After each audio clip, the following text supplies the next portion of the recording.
মই আগৰ এটা ভিডিঅ'ত আলোচনা কৰিছিলোঁ যে IPPBৰ যদি পেমেণ্টছটো কেনেবাকৈ ৰিফ্লেক্ট নহয় তেতিয়াহ'লে আপোনালোকে ৱালেটটো কেনেকৈ এডজাষ্ট কৰিব।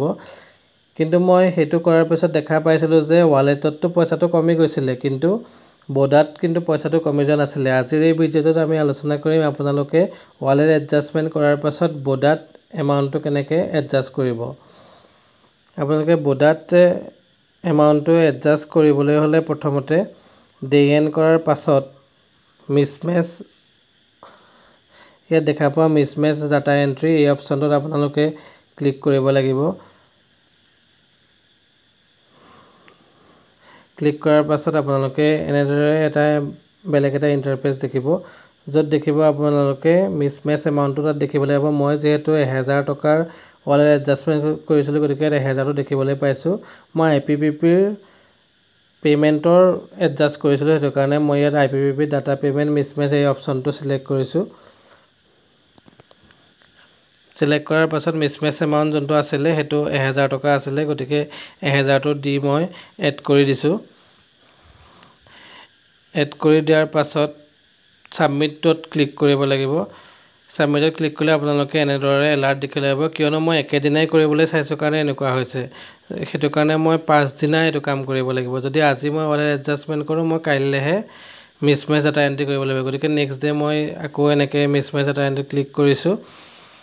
ক্লিক কৰাৰ পাছত যোনটো মিছমেচ এমাউণ্ট মোৰ 1000 আছিলে 1000টো সেই কালি যেনেকৈ এণ্ট্ৰি কৰিছোঁ তেনেকৈ এণ্ট্ৰি কৰি দিম।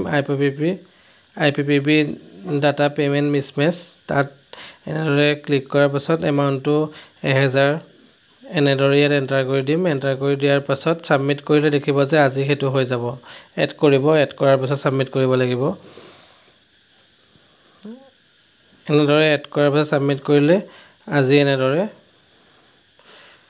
এডজাষ্ট হৈ যাব। এনেকৈ আপোনালোকে ৰিফ্লেক্ট হোৱা দেখিবলৈ পাব একাউণ্ট এডজাষ্টেড ছাকচেছফুলি।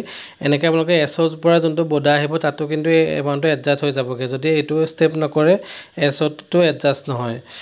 তাৰপিছতে যেতিয়া বৰ্ডাৰ আমি ডাউনলোড কৰিম বৰ্ডাৰত আমি ডাউনলোড কৰিবলৈ যোৱাৰ পাছত আপোনালোকে যেতিয়া বৰ্ডাৰ ডাউনলোড কৰিব তেতিয়া তাতো সেই যোনটো আপোনালোকে এডজাষ্ট কৰিলে এমাউণ্টটো বৰ্ডাৰটো আপোনালোকে ৰিফ্লেক্ট হোৱা দেখিবলৈ পাব।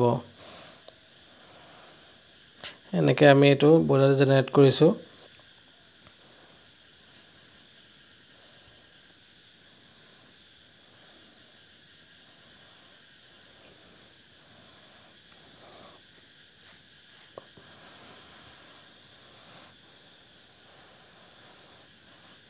বৰ্ডাৰ জেনেৰেট কৰাৰ পাছত আপোনালোকে দেখিবলৈ পাইছে ইয়াত এনেকৈ IPPB ডাটা পেমেণ্ট মিছমেচ ইয়াত পে'মেণ্টত আহি গৈছে 1000 আৰু লগে লগে ক্লজিং বেলেঞ্চটো 20,585.29 এনে .29 এনেদৰে আহি গৈছে।